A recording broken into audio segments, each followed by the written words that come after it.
오늘 로마서는 16장 1절서부터 16절까지입니다. 저의 집에 있는 교회에게도 문안하라. 문안하라. 자, 여기에서는 지금 16절까지는 한 34명의 이름이 거명이 돼요.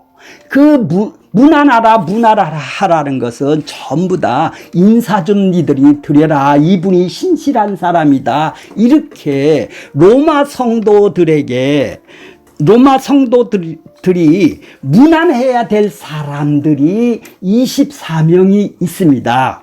그 다음에 또 21절서부터 23절까지는 8명이 되는 사람들이 로마 교인 4명이 아니고 34명 중에서 24명이 16절까지는 24명이 있어요. 그러니까 로마 교회가 로마 교회에게 문안해야 될 사람들이 이렇게 24명 명단을 쭉 지금 16절까지 적어놨어요.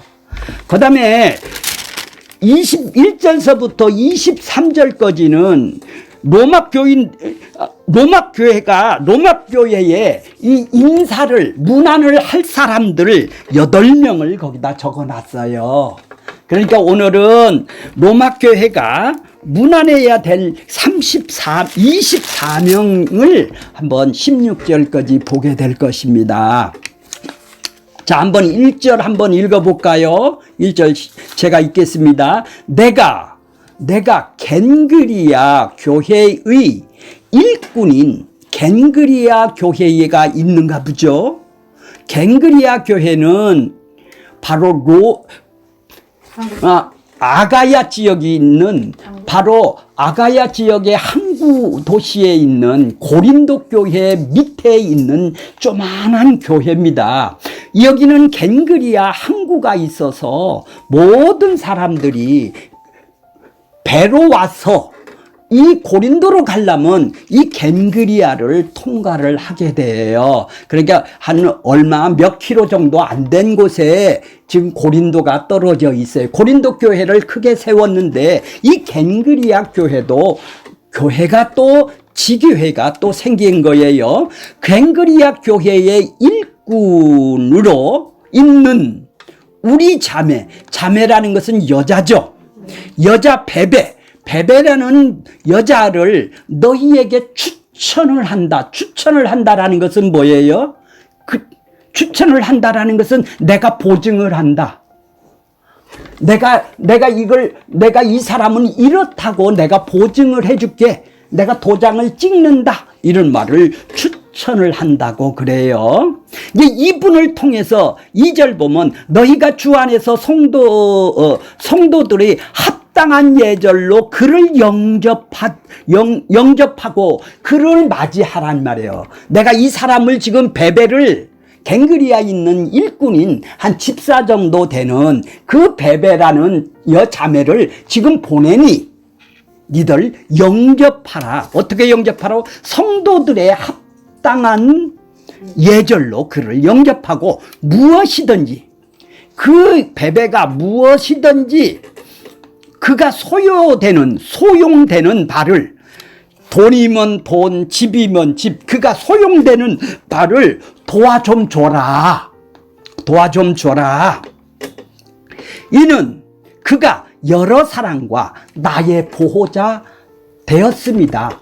자, 그러니까 이 편지를 이 베베에게 지금 로마로 가기 전에 이 고린도에서 편지를 쓰면서 이 베베라는 겐그리아 교회의 집사 정도 되는 이 자매를, 베베가 한 집사 정도 되는 베베를 지금 로마로, 그러니까 여자의 몸으로 그 고린도에서 로마에 간다라는 것은 이 자매도 엄청난 사람이에요.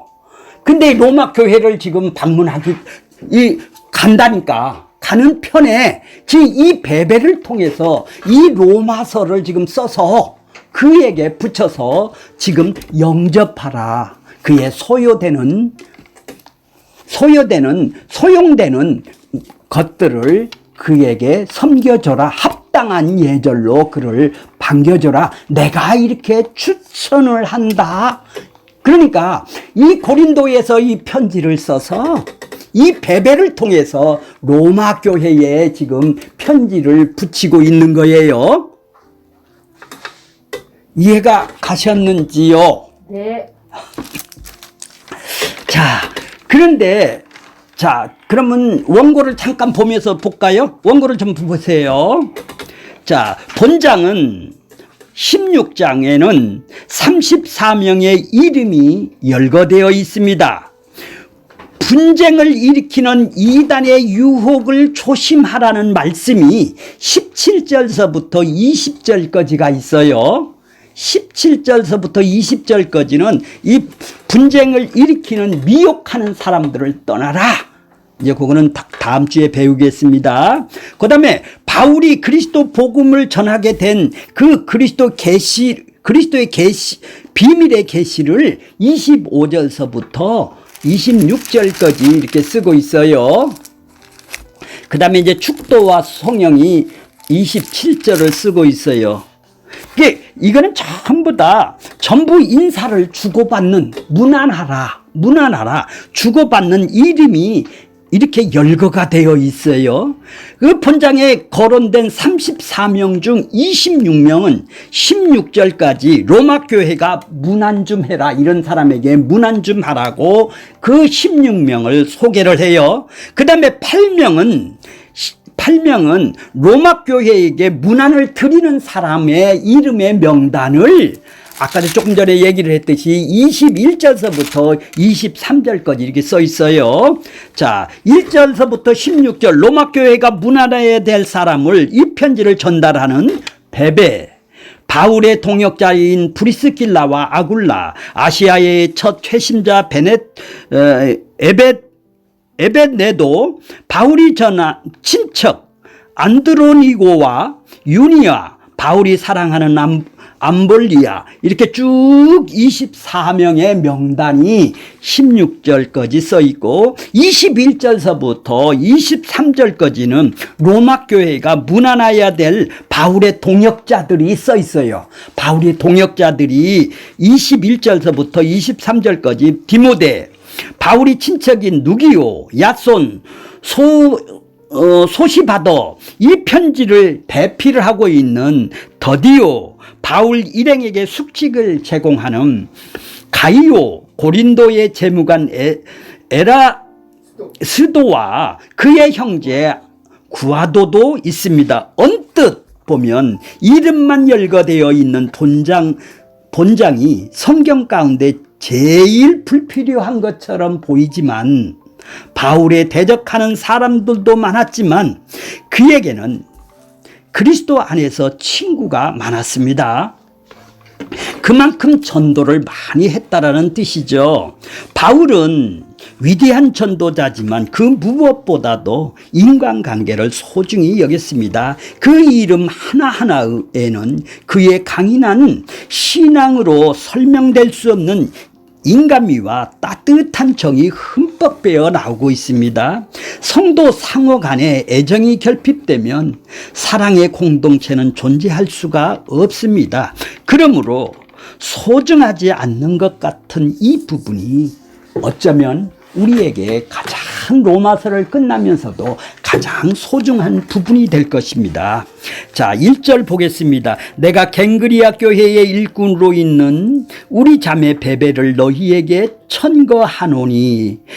갱그리아 교회, 고린도는 아가야 지방의 선교 중심지였고 갱그리아는 고린도와 인접한 동쪽 항구였습니다.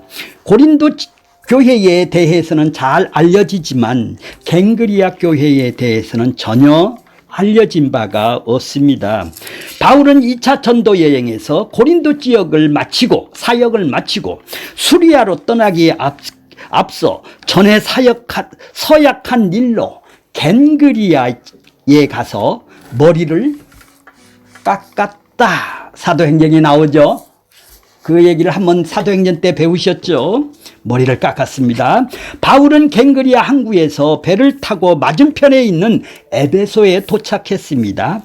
갱그리아는 고린도에 드나드는 교통 요충지로서 고린도에 가는 사람이 갱그리아를 들리지 않을 수 없습니다. 2차 전도여행 때 아굴라와 그의 아내 브리스길라와 함께 고린도 교회를 세웠는데 소수의 무리가 모여도 교회는 두 사람이 모여도 교회인 것입니다.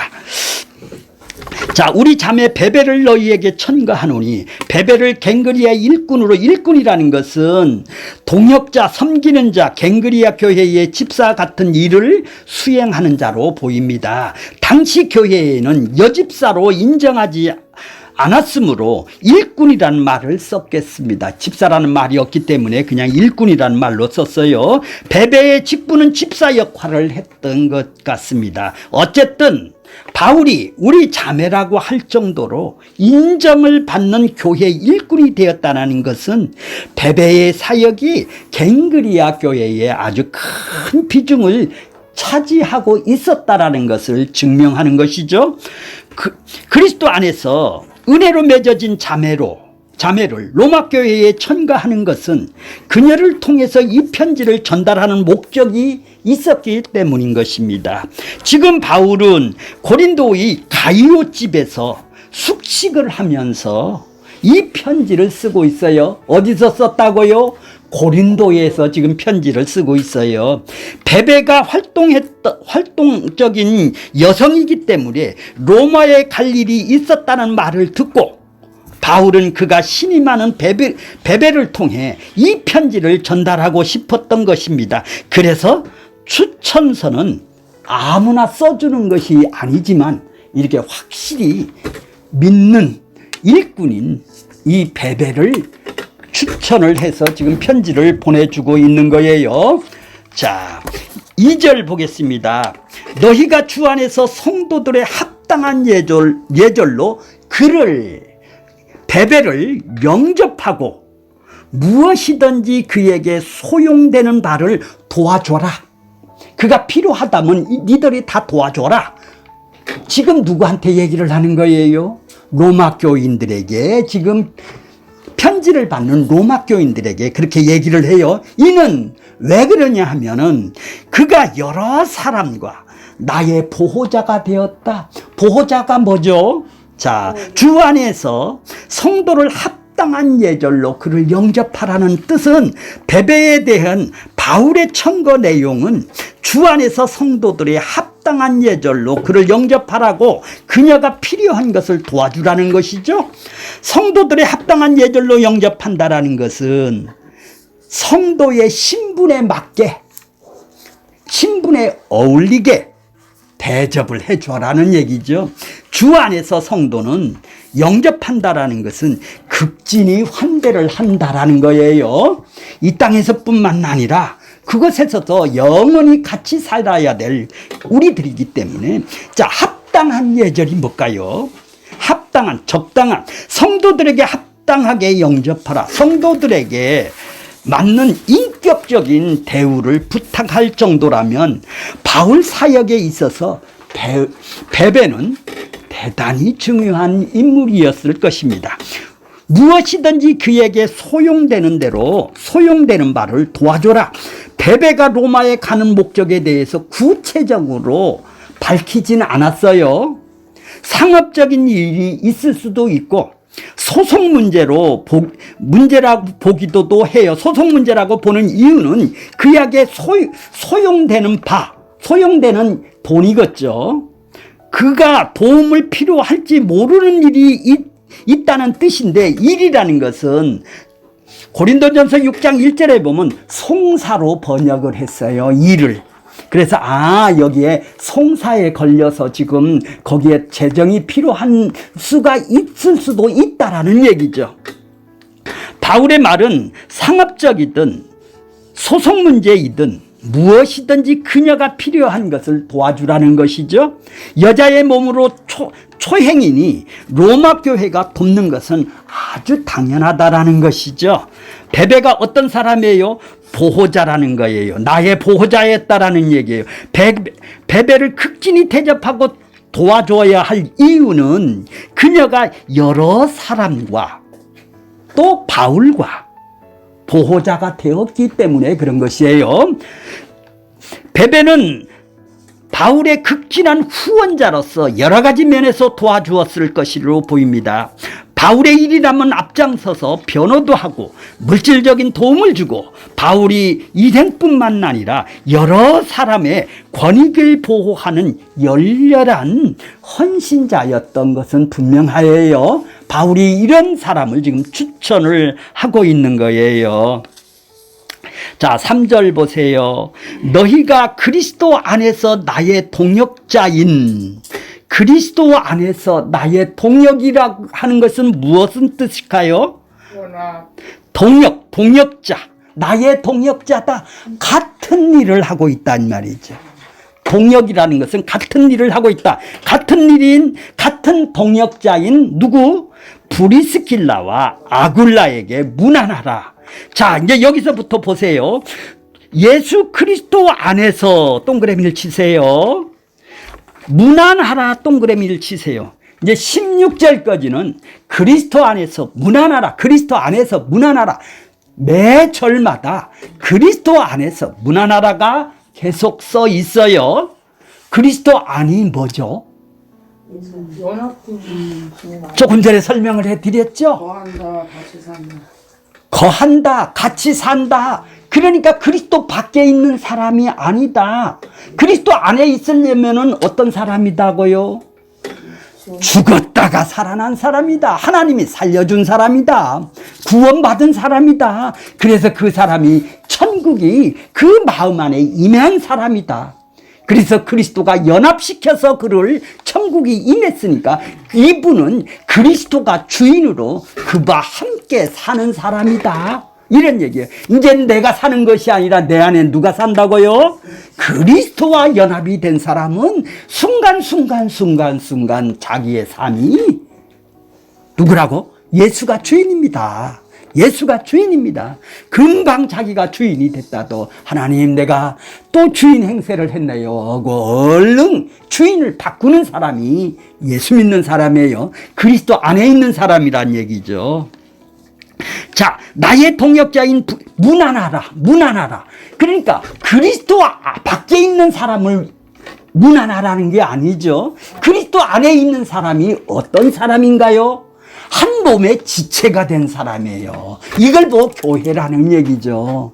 한 몸의 지체가 됐단 말이죠. 우리 몸은 여러 지체가 있는데 그 지체가 여러 다양한 기능을 가지고 있듯이 한 몸에 우리도 연합이 되어서 한 몸의 지체가 되었다라는 얘기예요.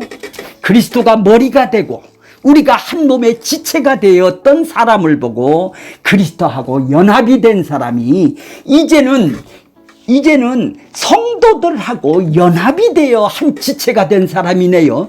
먼저는 예수님하고 한 연합이 됐고 이제는 한 교회로 한 몸의 지체로 연합이 된 것이죠. 성도들하고 연합이 된 것을 보고 건물이 교회가 아니고 조직이 교회가 아니고 제도가 교회가 아니고 연합이 되어 있느냐는 얘기죠. 그리스도 안에가 있느냐는 얘기죠. 그가 죽었다가 살아나서 연합이 되었느냐, 하나님이 그를 살려줬느냐는 얘기죠. 살려줬어요. 밖에 있는 사람은 뭐예요? 아무리 교회를 30년 다니더라도 아무리 30년 다니더라도 연합이 안 된 사람을 보고 교회라 하면 안 된다라는 얘기죠. 이 말은 그리스도 안에 있는 사람을 문안하라고 그러니까 지금 예, 이제 교회의 본질이 바로 그리스도 안에 있는 사람이에요. 브리스길라와 아굴라, 그의 아내 브리스길라와 함께 로마에 살고 있었는데 로마의 4대 황제 글라우디오가 유대의 추방 명령을 내렸기 때문에 로마를 떠나 자기 고린도에 와서 살고 있었어요. 브리스킬라와 아굴라가. 그들 부부는 직업은 천막을 만드는 일이었고, 바울이 2차 전도 여행 때 아테네를 떠나 고린도에 왔을 때 브리스킬라와 아굴라를 처음 만나게 되어서 함께 천막을 만들면서 셋이 복음을 전했던 곳이 고린도 교회입니다. 이들 부부는 바울이 고린도에 있는 동안에 거처를 제공한 셈이죠. 그들은 바울을 따라 에베소에 가서 거기서도 또 목회를 하나요? 같이 목회를 했다 이 말이죠. 이 부부하고. 브리스킬라와 아굴라는 아주 성경에 능통한 박사로 소문난 아불로를 가르칠 정도로 성경에 아주 정통한 사람이라고 할 수 있어요. 그들은 고린도에서 함께 생활을 하며 에베소까지 따라와서 복음을 사역에 힘썼으므로 그리스도 안에서 나의 뭐라고 그래요? 동역자 같은 일을 하고 있는, 소개를 하며 로마 교회가 그에게 문안할 것을 지금 요구를 하고 있어. 이런 사람에게 지금 니들 문안 인사 좀 하라, 이런 얘기예요. 자, 주 안에서 문안하라는 말이 계속 반복이 돼요. 지금서부터. 주 안에라는 말은 주님의 사랑 안에라는 뜻이죠. 주님의 사랑과 은혜 안에서 문안을 하라는 얘기예요.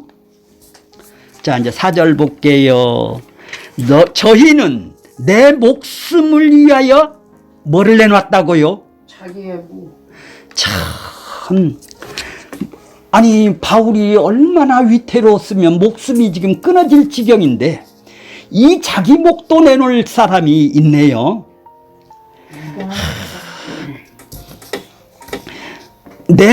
내놓았나니 나뿐 아니라 이방인 모든 교회에도 저희에게 감사하느니라. 저희는 내 목숨을 위하여 자기 목을 내놓았느니, 바울은 고린도에서 1년 6개월 동안 머물고 있었는데 브리스킬라와 아굴라는 언제나 바울과 함께 하였습니다. 갈리오가 아가야 총독이 되었을 때 유대인이 일제히 일어나 바울을 대적하는 일이 사도행전 18장에 보면 있어요. 그때에 브리스킬라와 아굴라가 목숨을 걸고 나서서 바울을 변호하고 지켰던 일이 있었습니다. 바울이 에베소에서 3년 동안 목회를 할 때도 브리스킬라와 아굴라는 바울에게 너무나도 큰 힘이 되었습니다. 바울과 늘 함께 다닌 제자라면 브리스킬라와 아굴라가 분명한 것입니다. 그들은 바울이 위험에 처했을 때 자기의 목숨을 돌보지 않고 발벗고 나서서 바울을 지켰던 것입니다. 바울은 그들 부부에게 희생과 눈물겨웠던 헌신을 도저히 잊을 수가 없었기 때문에 뭐라고 써요? 자기 목이라도 내놓을 정도였었다. 복음을 위해서는.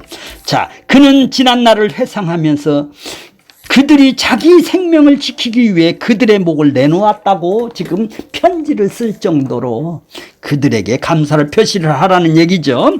이방인들의 모든 교회도 저희에게 뭐 한다고요?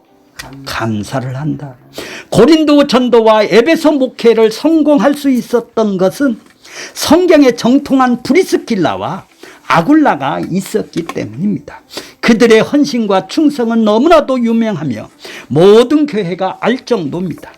바울은 그들에게 신세진 것을 잊지 않고 기억하며 그들의 희생을 고맙게 생각하고 자기뿐만 아니라 이방인의 모든 교회도 그 브리스킬라와 아굴라에게 감사한다고 말을 하고 있는 거예요.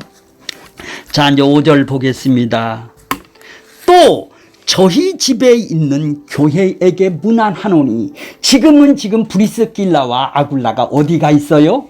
로마에 가 있어요. 로마에 가 있어서 그 자기 집에 또 개척을 해서 자기 집에 교회를 지금 지체들이 모여서 같이 모임을 하고 있은 교회가 지금 브리스킬라와 아굴라가 로마로 지금 가서 지금 개척을 하고 있었다라는 얘기죠. 나의 사랑하는 에베네도도 문안하라. 저는 아시아에서 그리스도에게 처음 익은 열매니라. 이렇게 문안하라, 문안하라. 나의 사랑하는, 그렇죠, 주 안에서 이런죠. 저의 집에 있는 교회에게 문안하라. 자, 보겠습니다. 브리스킬라와 아굴라는 로마에 살면서 자기 집을 교회로 내어준 것이죠. 초대교회 당시에는 이런 가정교회들이 많이 있었습니다. 그들이 에베소에 있을 때도 그들이 집을 교회로 사용했어요. 에베소에 미리 보냈더니 에베소에서도 그 브리스킬라와 아굴라의 집을 사용해서 교회로 사용하였다라는 얘기예요. 고린도전서 16장 19절에 있어요. 아마 고린도에서도 그랬을 것입니다. 브리스킬라와 아굴라는 로마 교회의 내막을 잘 알고 있었을 것입니다. 바울이 브리스킬라와 아굴라의 집을 교회라고 언급한 것을 보면 그들의 집이 교회로 사용되었고 그들은 거기서 모임을 갖는 것이 분명합니다. 브리스킬라와 아굴라는 로마 교회에 소속된 가정교회일 수도 있고 그렇지 않더라도 서로 알고 있는 사이라고 추측해 볼 수가 있습니다. 로마 교회는 따로 있어요. 지금 로마서를 쓰는 로마 교회는 따로 있고 브리스킬라와 아굴라도 지금 자기 집에 예배 처소가 있다라는 얘기죠. 그러니까 가정교회에 대해서는 성경에서 여러 곳에서 언급을 합니다. 자, 사도행전 보면 마가의 다락방이 나오죠. 마가의 다락방도 바로 모임을 하는 처소가 되었어요. 또 빌립보 교회의 루디아의 집이 교회로 사용된 것도 나오죠. 사도행전 16장에 보면은 골로새에 빌레몬이라는 노예의 종이 빌레몬 집이 교회로 사용한 것도 나오고 있어요. 라오디기아의 룸바의 집에 교회로 사용한 것이 골로새에 있습니다. 바울이 말하는 믿음은, 자, 이렇게 초대교회는 건물이나 조직이나 이게 교회가 아니고 뭐가 교회예요? 지체들이 한 몸으로 그리스도 안에서 연합된 것을 보고 교회의 본질이라는 얘기예요. 그리스도 안에 있는 교회 지체들이 예수가 머리가 돼서 모임의 공동체를 보고 어디에 있든지 이 사람을 보고 교회라고 그랬지, 건물을 놓거나 조직이나 제도를 놓고 교회라고는 그것은 비본질인 것이죠. 그 비본질이, 그 내용이 본질이 그 안에 들어갔다면 얼마나 좋겠습니까마는 이 본질이 없고 비본질이 마치 본질처럼 교회 30년 다녔다면 우리는 제도적인 교회로 생각하니까 이게 교회의 본질이 아니라는 얘기죠. 자, 바울이 말하는 믿음은 우리의 몸인 하나님이 기뻐하시는 산제사로, 로마서 12장 1절에는 우리의 몸을 산제사로 드리라고 그러죠. 그것이 영적 예배라고 그러는 것이죠. 삶에서 드리는 것이 영적 예배라는 것이죠. 진심으로 그리스도를 믿는다면 우리 자신의 몸을 이미 그리스도의 것임을 알아야 되겠네요. 이게 그리스도 안에 있는 사람이에요. 우리 몸은 그리스도 것이라면 우리 몸은 나를 위해서 있는 것이 아니라 그리스도를 위해서 있다라는 얘기죠. 그러므로 교회는 그리스도께서 우리를 핏값을 제공하고 우리를 구매해서 샀기 때문에 세운 교회이기 때문에 우리는 그분 거라는 얘기입니다. 그러니까 우리가 한 몸으로 서로 지체 관계에 놓이는 것을 보고 교회의 본질이 되는 거예요. 그러니까 하나님께서, 예수님께서 피값으로 사지 않는 사람을 보고 교회라고 안 그린다 이 말이죠. 교회를 30년 다니건 50년 다니건 그거하고는 무관하다 이 말이에요. 예수가 그를 피값으로 샀느냐, 그것이 바로 교회예요. 그 로마서 12장 4절 5절이 바로 교회의 본질이거든요. 우리가 한 몸으로 많은 지체를 가졌죠. 여러 지체를 수천 가지의 지체들을 우리 몸에 가졌어요. 근데 모든 지체가 같은 직분을 가진 건 아니죠. 오른손, 왼손, 왼발, 오른발 전부 다 각 지체들이 서로 기능이 다르죠. 다른 것뿐이지 공통적인 것은 머리에 붙어 있는 것이죠. 예수하고 피값으로 사서 붙어 있는 것이죠. 그런 사람은 반드시 지체의 몸이 예수의 몸의 지체가 되는 지체들이 바로 교회라는 거예요. 이와 동일하게 많은 사람이 그리스도 안에서 한 몸이 되어 서로 지체가 되는, 그렇게 지체가 바로 한 몸의 지체가 교회의 본질인 것이죠. 이것을 망각해버리면 비본질이 바로 본질 위에 올라가 앉아서 마치 본질은 어디 가고 없고 비본질이 본질을 대신하게 돼요. 자, 3페이지를 가겠습니다. 에베네도가 나와요. 에베네도는 바울이 사랑하는 사람이라는 것과 아시아에서 첫 회심자라는 것뿐이에요. 아가야에서 첫 회심을 열매라고 되어 있어요. 아가야는 주요 도시인 고린도예요. 하나님의 고린도에서 믿는 사람이 많이 두셨어요. 바울은 아시아에서 에베네도를 회심시켜 고린도의 처음 열매로 드렸으니 무척 그 에베네도는 잊지 않고 있는 거예요. 거기에 문안하라고 지금 얘기를 하고 있는 거예요. 6절 보겠습니다. 너희를 위하여 많이 수고한 마리아를 문안하라. 마리아, 성경에서 나오는 마리아는 6명이 되는데 본문의 마리아는 로마 교회를 위하여 많이 수고한 너희를 위하여, 로마 교인을 위하여, 로마 교회를 위하여 이렇게 많이 수고한 마리아가 있다라는 거예요. 그한테도 니들이 문안해야 된다. 이런 얘기예요. 바울이 로마 교회의 사정을 어떻게 이처럼 소상하게 알고 있어요? 2차 전도 여행 때 아테네에서 떠나 고린도로에 왔을 때 이제 막 로마로부터 온 브리스킬라와 아굴라를 만났을 때 사도행전 2장에 보면은 베드로의 설교를 듣고 오순절 그들의 성령 세례를 받는 사건을 통하여서 베드로의 설교를 듣고 로마로 다시 돌아가 거기에서 유대인들이 예수를 믿게 되는 로마 교회가 형성이 되어 있어요.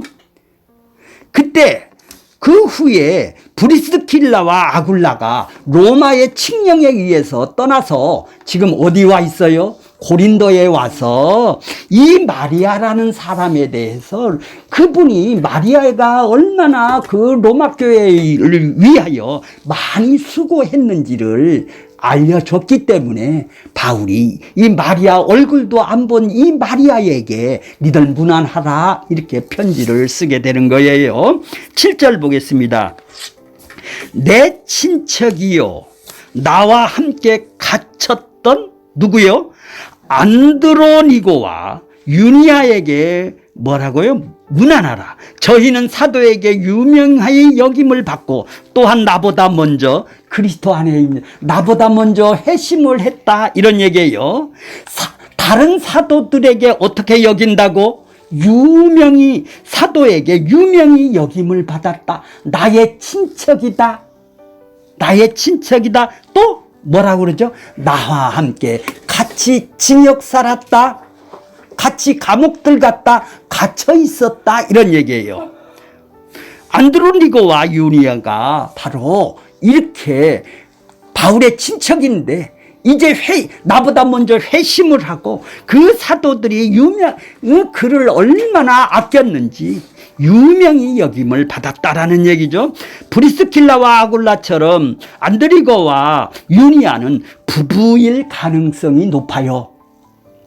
친족이라는 것은 긴밀한 관계에 있던 아주 친척인지 보여요. 8절 보겠습니다. 또 주 안에서 문안하라. 누구를? 내 사랑하는 암볼리아에게 문안하라. 암볼리아, 주 안에서 사랑하는 것 외에는 암볼리아에 대해서 아는 것이 없습니다.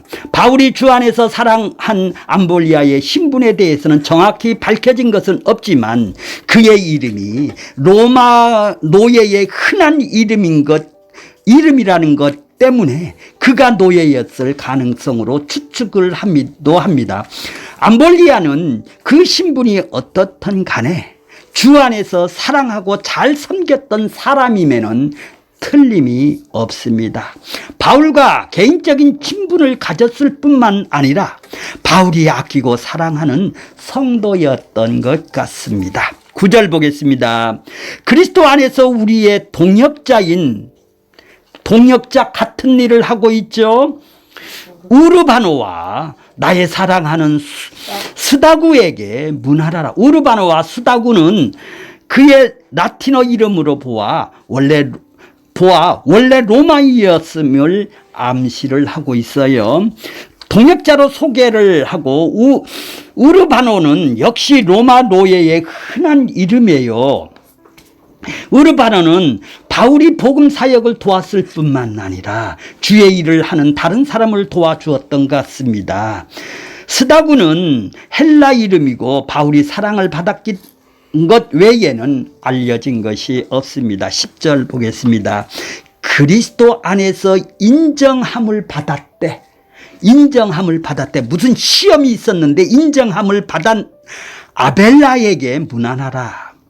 아리스토볼로의 권속에게 문안하라.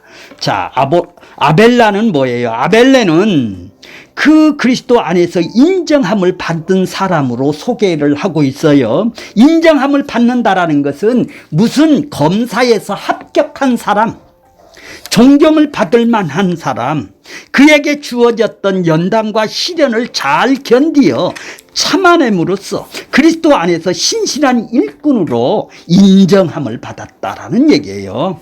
그리스도인들은 연단하려고 찾아오는 이 불시험이 항상 우리를 뒤따르고 있죠. 가난, 고난, 질병, 예기치 못한 사고, 핍박, 시험, 뒤통수, 그리스도인들은 신앙 인격을 테스트하는 이것이 도구예요. 그가 노예였다면 주인의 학대와 핍박이 엄청났을 것으로 예상이 되죠. 그러나 그런 고난을 믿음으로 잘 참고 견디었기 때문에 그리스도께로부터 인정함을 받는 신앙인이 되었던 것입니다. 아리스토볼로의 권속, 아리스토볼로가 누구인지는 밝혀지지가 않았어요. 그의 권속이라는 것은 그의 친척, 그의 문안하라 하는 것이에요. 그가 가족과 하인들을 다 포함한 사람들을 보고 그의 가족이라고 그래요. 자, 만일 그가 죽고 없다면 그의 권속들에게도 문안하라는 뜻이에요. 그러니까 아리스토볼로는 지금 죽었을 것입니다. 그의 권속에게 지금 인사를 하라는 거 보면은 지금 죽은 소식이 들렸던가 봐요. 그러니까 그가 이 아리스토볼로가 얼마나 큰 일을 했기 때문에 그의 권속들에게도 인사를 할 정도로 그가 권력자로서 바울에게 어떤 도움을 주었을 것으로 지금 보여지죠. 자, 11절 보겠습니다. 내가 내 친척 헤로디온에게 문안하라. 나기수의 권속 중 주 안에서 있는 자들에게 문안하라. 헤로디온인이라는 것은 헤롯 가문의 유대인의 신자라는 것 외에는 헤로디온에 대해서는 알려진 바가 없습니다. 바울이 그를 친척이라고 말하는 것을 보아 바울과 특별한 관계였던 것 같습니다. 니기수의 권속 중 주 안에 있는 자, 니기수라는 글라우디 황제에게 큰 영향을 끼친 권력 있는 세력가로 알려져 있습니다. 그가 많은 식군을 거느린 돈 많은 악한 친구였을 가능성도 있습니다.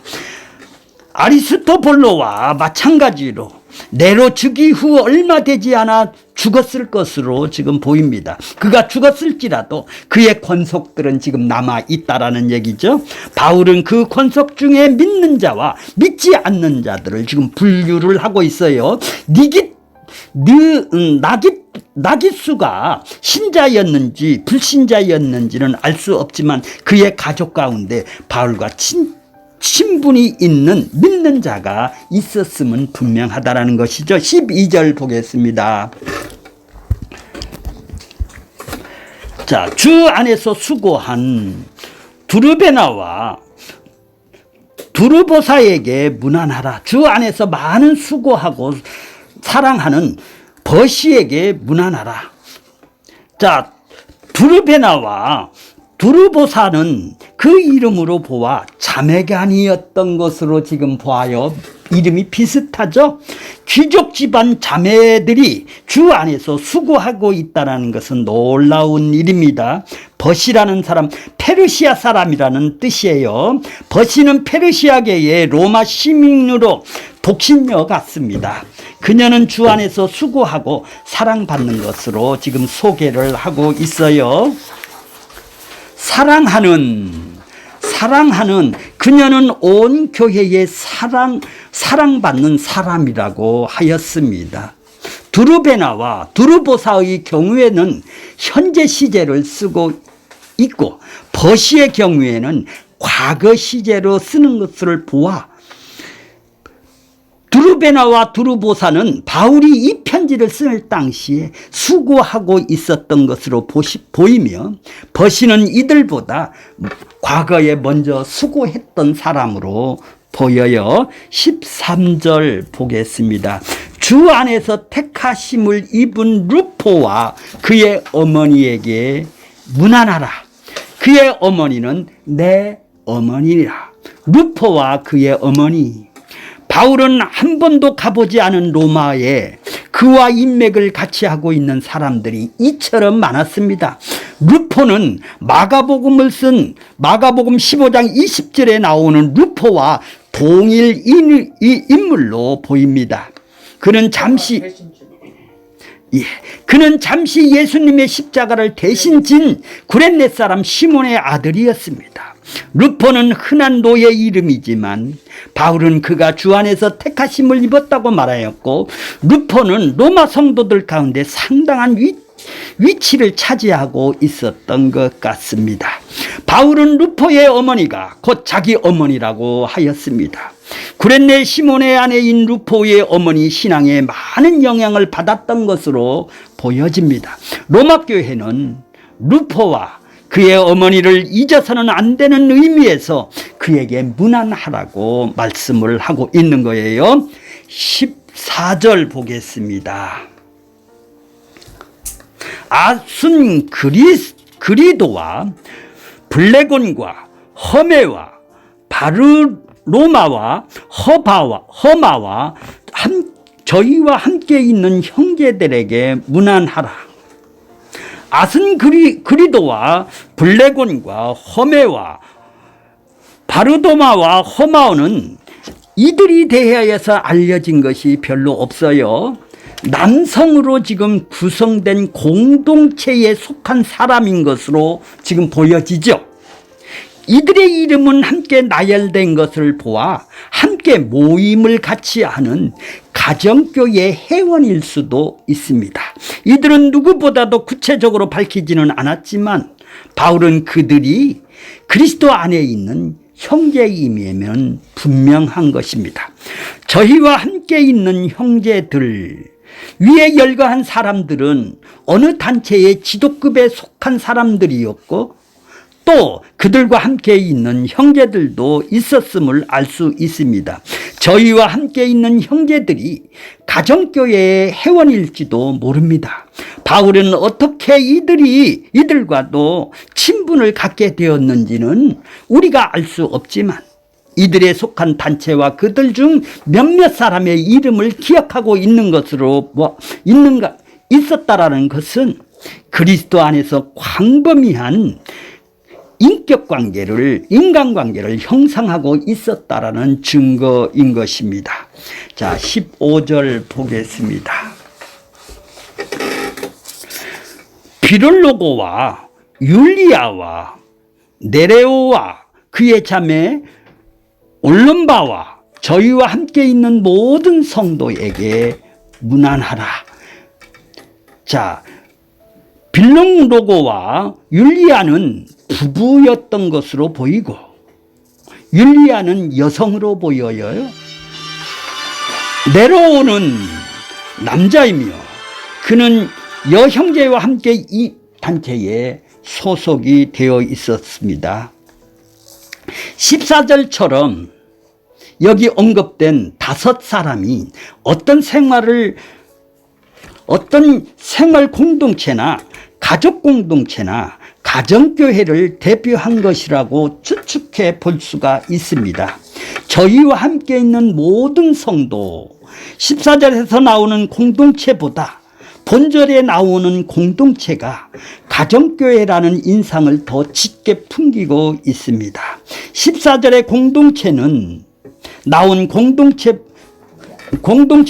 남자들로 구성이 되어 있지만 본절의 공동체는 남녀로 구성되었을 뿐만 아니라 저희와 함께 있는 형제가 아닌 저희와 함께 있는 모든 성도로 되어 있기 때문입니다. 로마 교회가 구성원들이 가정교회 형식으로 여러 저희 지역에 흩어져 있었던 것을 지금 보게 되죠. 그러나 이들은 한자리에 모이는 경우도 있었을 것입니다. 자, 16절 보겠습니다. 너희가 거룩하게 입맞춤으로 서로 문안하라. 그리스도의 모든 교회가 다 너희에게 문안하느니라. 자, 너희가 어떡하라고요? 거룩하게 입맞추라. 너희가 거룩하게 입맞추, 서로 만나 입을 맞추는 것이 중동 사람들의 인사법입니다. 입을 맞추면서 다정하게 인사하는 풍습은 형제 자매에게 정을 느끼게 했을 것입니다. 입맞춤이 반드시 입술과 입술을 맞대는 것만을 뜻하지는 않습니다. 입맞춤은 만나서 반갑다라는 진실한 마음의 표현입니다. 여러 가정교회의 지역연합으로 형성된 교회라면 이들 공동체는 이질감을 극복하기 위해서는 서로 자주 만나 거룩한 입맞춤으로 인사를 나누고 교제하는 것이 매우 중요했을 것입니다. 이들의 공동체는 이들이 바울이 로마 성도들에게 가장 주고 싶었다라는 주제는 무엇이겠습니까? 이들에게 가장 그들을 보고 싶어 했던 것은 바로 이런 주제였다라는 것을 우리는 배웠습니다. 자, 로마서 1장 16절로 다시 돌아갈게요. 자, 로마서 1장으로 돌아가요. 그러므로 내가 할 수 있는 대로 로마에 있는 너희에게 뭐를 전하기를 원한다?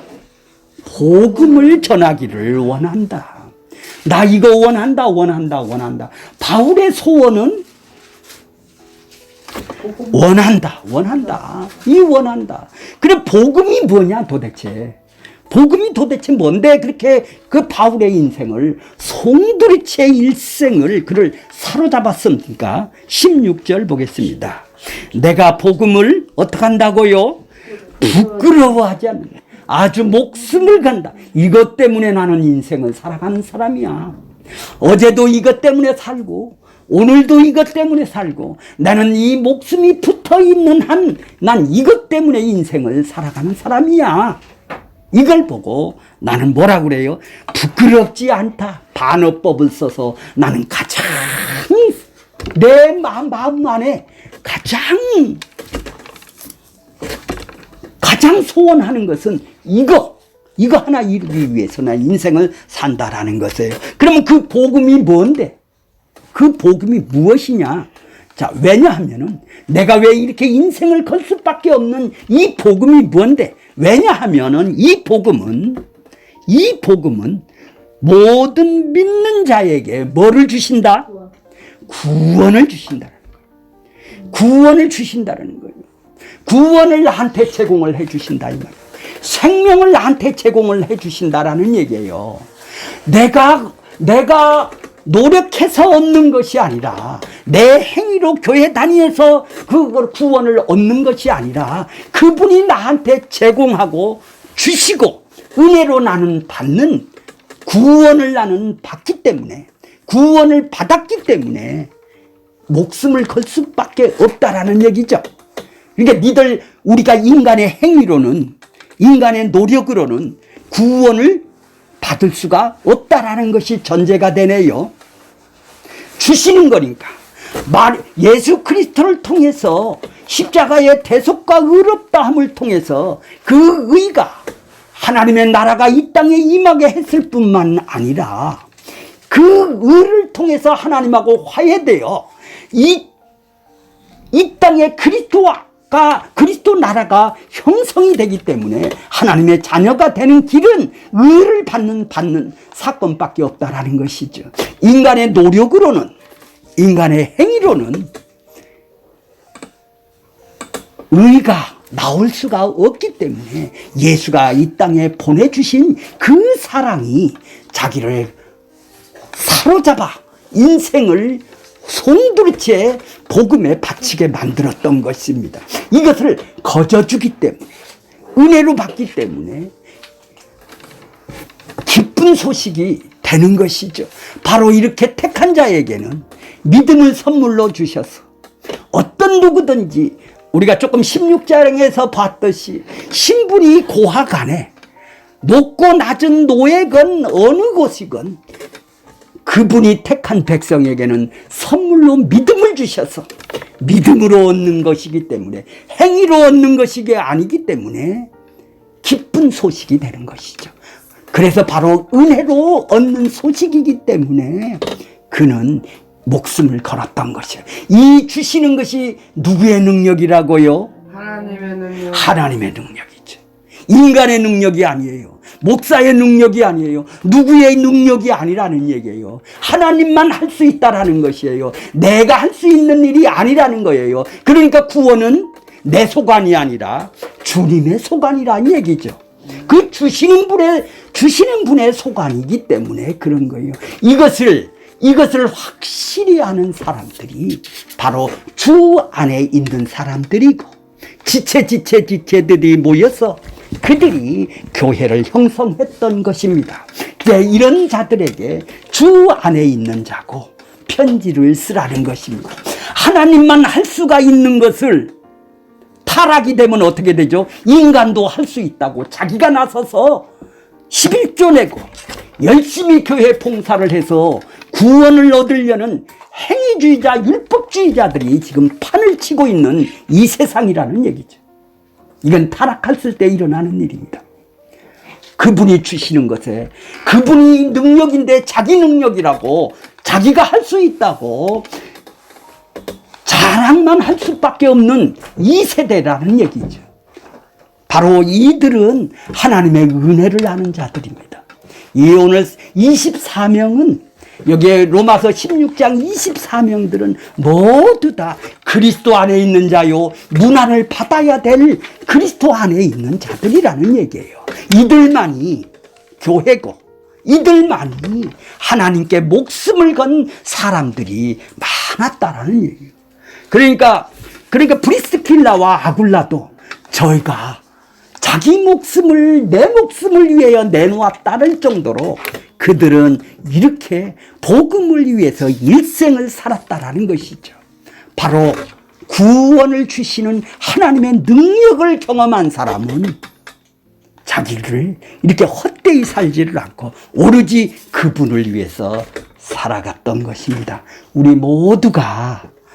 우리 지체들 모두가 이렇게 다 되었으면 저와 여러분이 다 이렇게 되었으면 좋겠습니다.